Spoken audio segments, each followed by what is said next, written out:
Igbo always moze kinekwa mo ni bonde manje mo na ya kinekwa mo no mbosi ozi obana na emelo onye obana ihe ọma melo onye obana fondo na achọghị ihe ọma ma gị na-esikwa be hapụ ihe ọjọọ bụ ihe na-akpọ ihu oge na ntị ọnwụ ya bụ katakata dalụ na between vice governor Anambra na APC candidate ya fondo na atụ election all these things bụ gịnị ndị aghọli ka agba.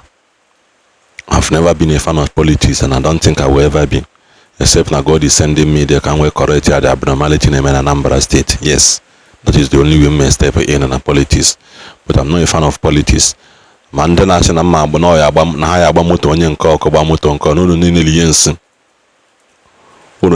nsị unu ji Anambra State eme gambling.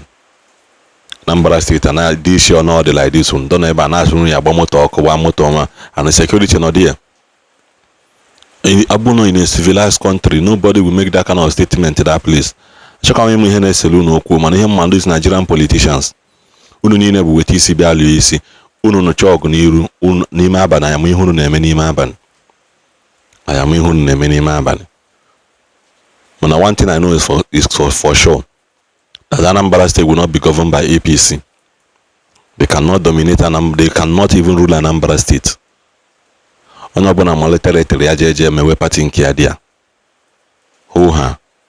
Anambra State will not be ruled by APC. That is my stand. Anambra mana one thing is for sure. Anambra State will not be ruled by APC. So biko kai na ekwukwu ihe anụnwa ọzọ ga na ntikinu ihe ezokwu regarding that orchestration me na ndị APC na vice governor. Mana by the way, kedi he vice governor na emene ebe na ato election. Kedi ho je media. What are they even doing? What game are they trying to play?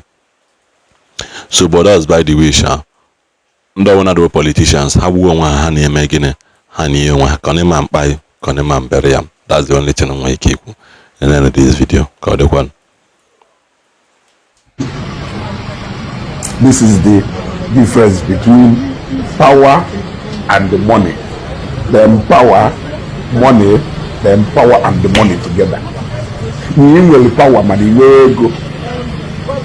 In will power where go. Or you can make us together. Anambra State is leader. Anambra Karaka.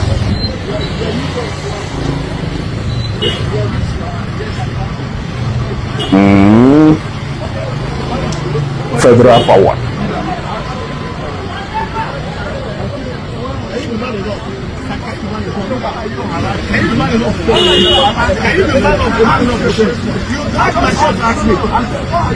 How can he harass me? He can't harass me.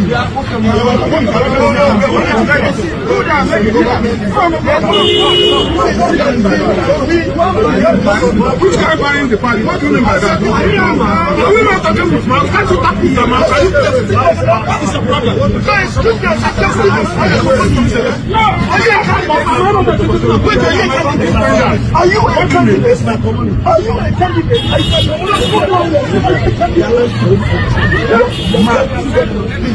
Everybody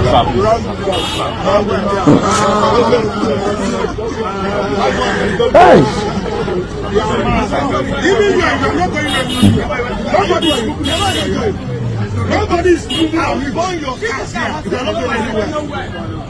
They are not going anywhere. But you can line me up. Did you say we cannot be here? You cannot be here. We have no business to be here. A deputy governor. Not an election. You are deputy governor. You cannot go. You are not police. You think? You are not police. Are you police? Why are you police? My community. So you have to every community am I pulling it. I can be my country and pulling it. Hi, Jesus Christ. Let's. Like I said, this is the clear difference between power and money. Nya na mmadụ nwere ego onweghị power. Ọ na mmadụ nwere power onweghị ego. Then na mmadụ ji power jide ego. Now, Anambra State experience this kind of thing. during the time of Chris Ngige na Ndigbo, when a citizen of a state will run the governor of a state out of the road with convoy, yeah? That is, convoy is convoy Chris Oba, according to Chris Ngige, but where run convoy governor with the #1 citizen of Anambra State out of the road. The police here, imagine governor supposed to know sweepers and they clear people, but an ordinary, just a citizen, let me not use the word ordinary, just a citizen convoy, run convoy governor out of the road. And believe me, the day they wanted to terminate his tenure, it was an AIG that a citizen used where this armed securities needed on a government house and escorted a governor more like under captive out of the government house. That was the impunity and the arrogance I experienced then due to federal power. Due to federal power. But even the buy now they fairly understand the word. Call a spade when you see one. This is a pure somebody being even arrogant of the highest order, no matter what. How can you tell a deputy governor, the #2 citizen of Anambra State, that you block a deputy governor of a state from Ega, from Ega, yeah? Or we will go do an election, and a governorship election, and a governorship election, or what is senatorial election can that you, a citizen of Anambra State, you are posting the 2nd citizen of Anambra State from Ega, anywhere, or Chorega. What of all no Chorega knows how we just somewhere born aga? What of all no Chorega knows how we got a born aga? Are you going to stop a deputy governor from moving in a... You see, this is even all federal power. They want to have federal power, water. And with this attack, I fear for what is going to happen in November election in Anambra State. You want to go? I fear for what is going to happen.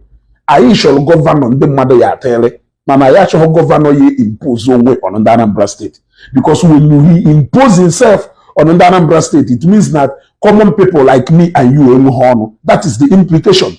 If we can stand up against a deputy governor like this,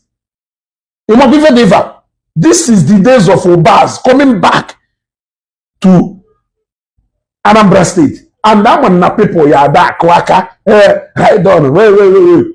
You obstruct the convoy of a sitting deputy governor, the #2 citizen of Anambra State. You obstruct his convoy. Juno boy no ya gangoma. An ordinary citizen, let me put it that way. If not that now APC equipped go with a lot of security that he should go around and they make troubles that nothing is going to happen. So Rudo should sit up with his administration. Otherwise, I'm afraid the repetition of what happened to Ayodele Fayoshe in Ekiti State. During the election, Ejuwe vote out. Or Ejuwe vote out. No Ejuwe vote. Now, during the election, after 2nd time,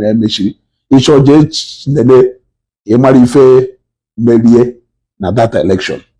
You want to go? This is something every Anambra State citizen, will the interest of Anambra State, you are condemned, not minding your party affiliation. This is pure arrogance.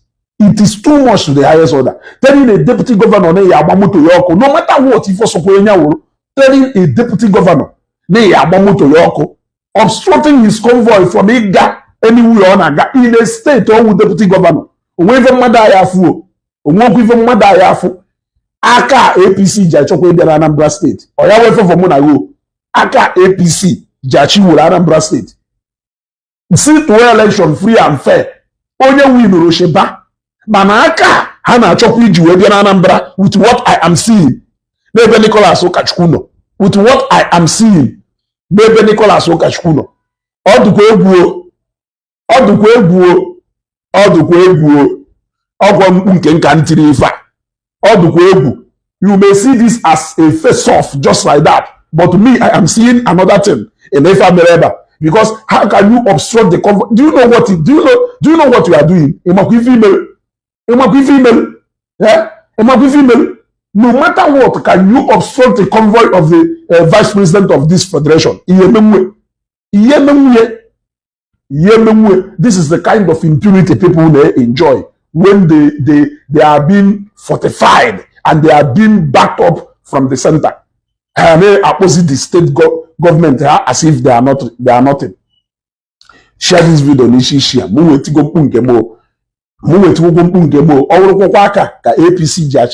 Because somebody who can stand up against the deputy governor like this in a face-off, because no view enough squad and enough power and backing from Abuja. Imagine what the so-called person governor of Anambra State you dare not talk. Share this video.